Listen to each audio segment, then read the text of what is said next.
Night scenery. Leavenworth, Kansas. It's wet outside and raining and dark. At least the camera shows it's dark.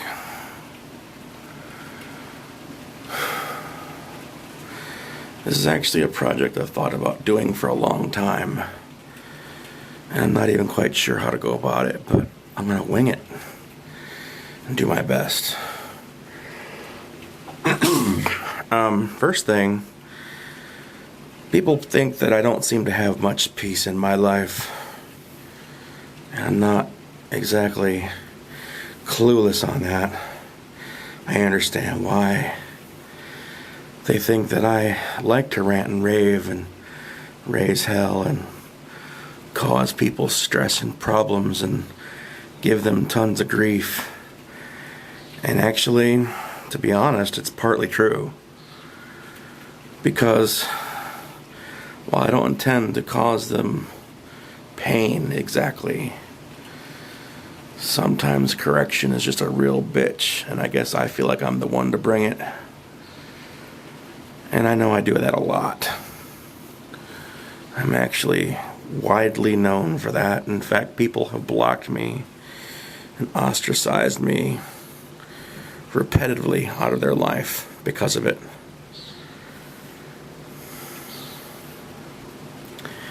But they might be shocked to know, especially those who blocked me, about things they're missing out on because they don't know me. And most have not met me. And those who have still don't know what I'm going to be revealing to people in the next few videos, at least, that I am making. I often wonder if people even wonder the kinds of things I think about besides when I'm on Facebook or besides when I'm on Twitter. Well, how about this? I'm usually thinking about that flash of thunder, or actually lightning, cloud, heat, sheet lightning you just missed because the camera wasn't focused on it.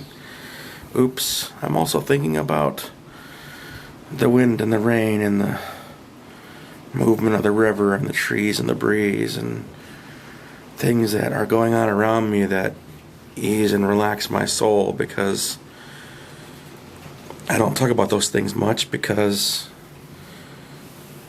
I prefer, in the slowness of time, to hunt for the right words when I'm writing poetry. But there are times that I'm not writing, and that's most of the time. And like right now, I'm just sort of going off the top of my head and saying whatever comes to mind first, which is, I feel it's a lot more honest because I'm not carefully crafting anything to present a finely perfected product.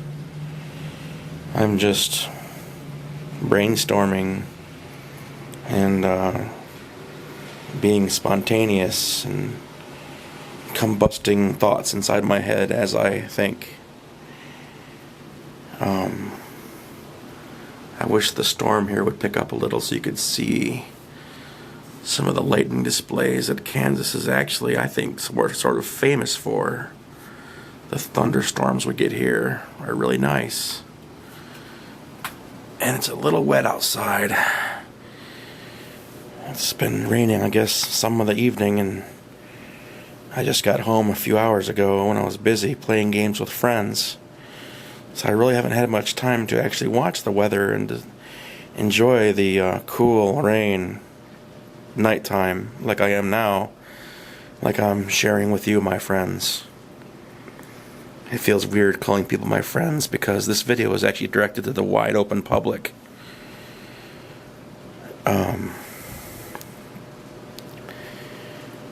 But my friends will be the ones that watch it the most, and maybe I'll find new ones along the way.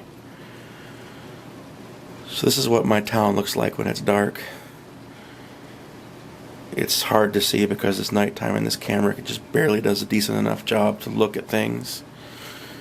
There's a lot more contrast with the human eye. If you can see that dark cloud in the distance, I see that scaffolding that's still up because they've been working on recaulking the outside of my building. So it's a very creepy thing, which I've taken pictures earlier today when it was daytime out. This scaffold just hanging above my floor. I'm on the 9th floor, and that scaffold is level with the 10th floor. And it's very creepy seeing that hang above my balcony roof. It's almost like a spaceship just hovering there, because I look over the side and there's no cables that I can see holding it there. And it's kind of creeping me out. It's been doing that all day, and I've only noticed it as of this morning. But it's creepy. It just feels like there's like a mysterious floating object. And I'm not big to talk about silly UFOs. I have my own theory on those, and people know me know that and what it is. I consider them demonic supernatural entities that have no beneficial interest towards us. But that's another story. What I wanted to talk about tonight is the subject of peace, and what I think about that people don't normally think I think about. Things that relax me and give peace to my soul. Things that cause me to relax and make me rest when I need it most. And with all the news we deal with on a daily basis, news that I can't even deal with, news that grieves me, news that claws my soul, that makes my mind ache, news that wrenches me, news that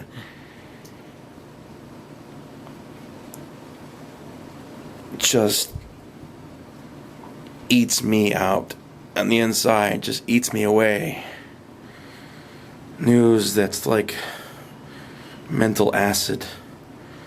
News that is just so distressing. Need I say more?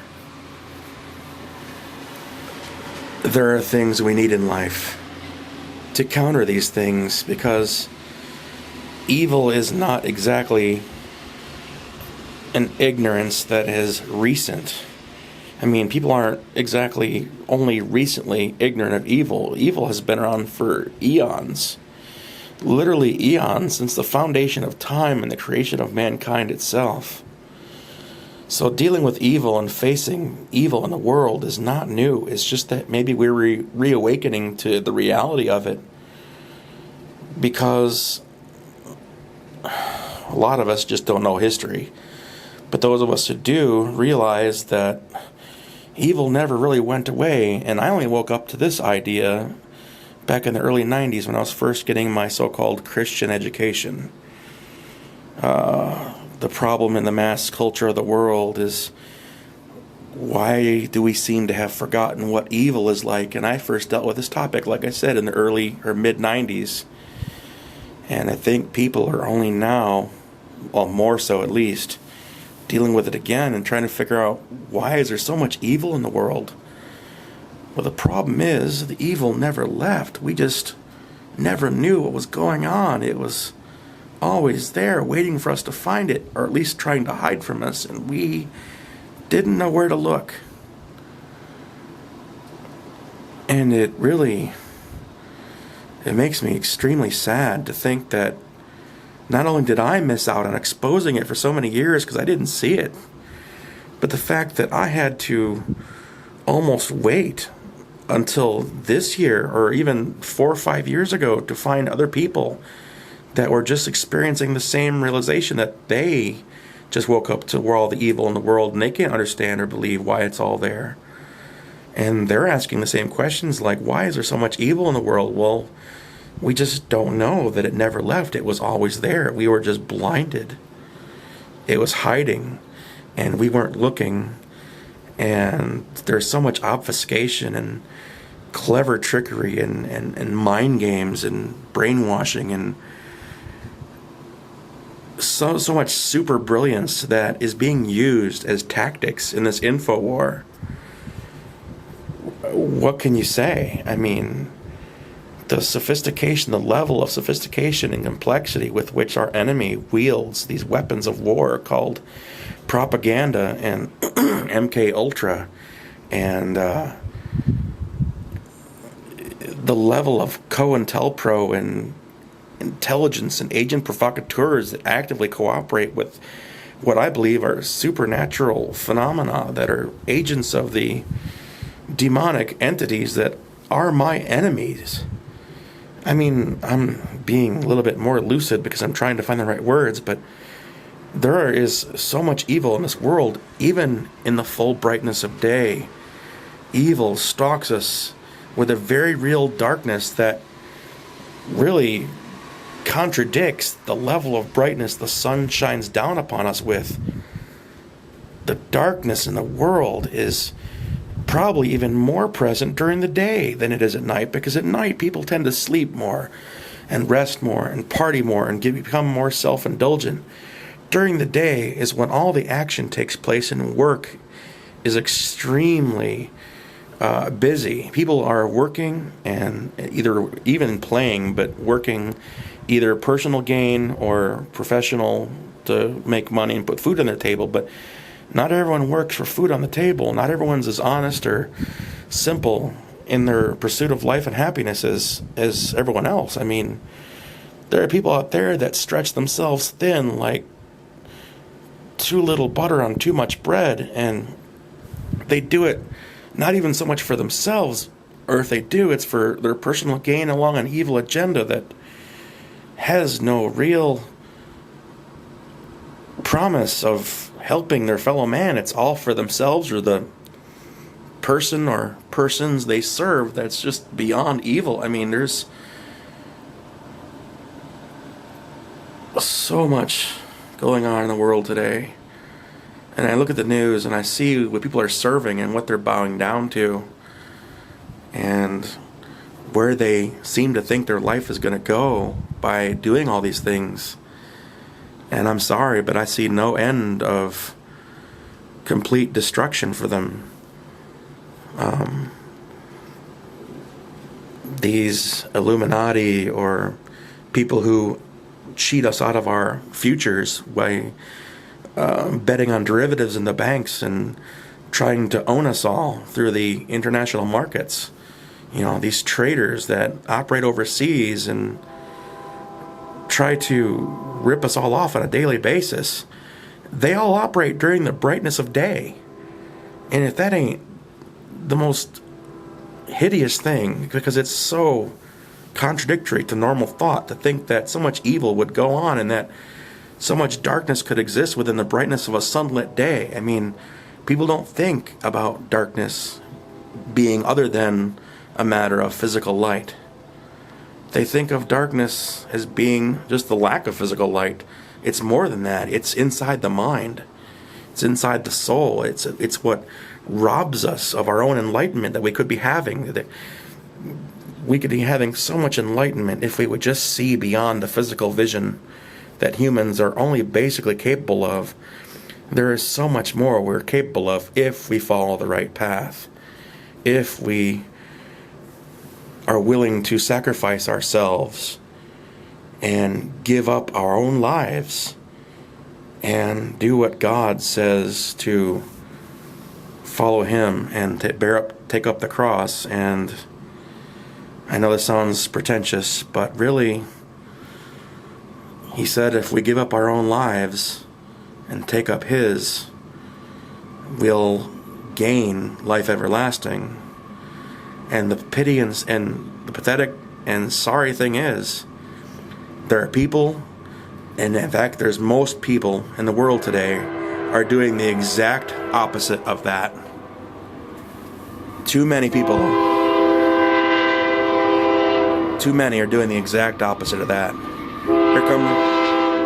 Here comes the train. I have to go. Thank you for listening.